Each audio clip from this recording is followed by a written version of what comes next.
So guys, ngayon gagawa naman po ako ng chili sauce.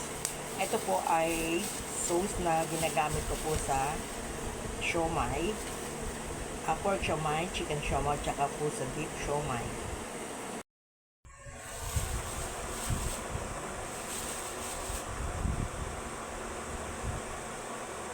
Sa paggawa po, meron po ako ditong siling labuyo. So ito po, himay-himayin ko, tanggalin ko po yung mga dulo.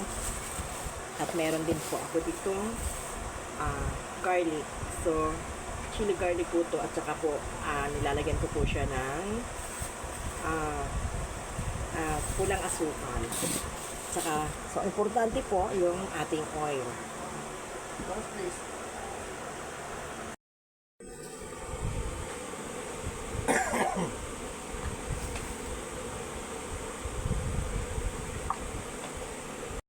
So, na kung kikilingin yung garlic natin. So, tingnan po natin maigi kung ito po ay nakalak para pag hiniling po natin siya, hindi siya tatalsik. So, guys, ito yung nag-grind na bawang.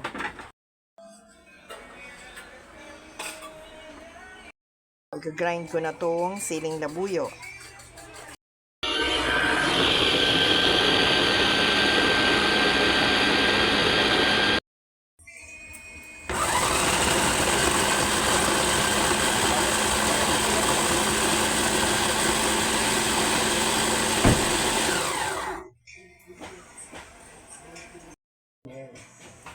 Pag dumating yung nakakain ko doon eh.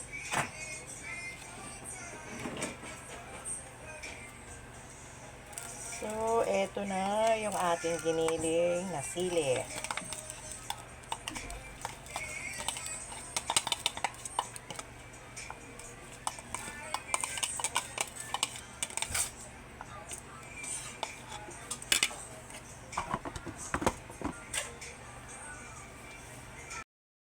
So, luluto natin yung ating chili sauce. Ito po yung garlic at ito yung ating siling labuyo.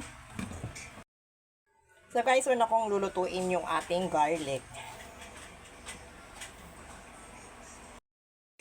Kung niluluto na natin sa olive oil yung ating garlic. Guys, ilagay ko na po yung ating siling labuyo.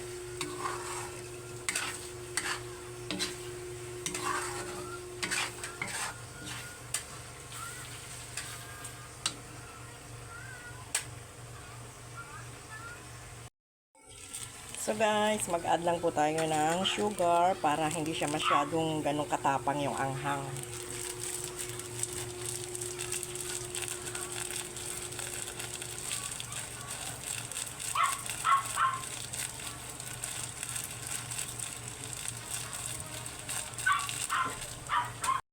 So, ito na po yung ating chili garlic. Guys, ito po yung aming suka. May barbecue kasi kaming tinda. So, ang laman po nito ay siling labuyo, suka, konting sugar, bawang, at toyo. Ito na po yung aking chili sauce. Ito po.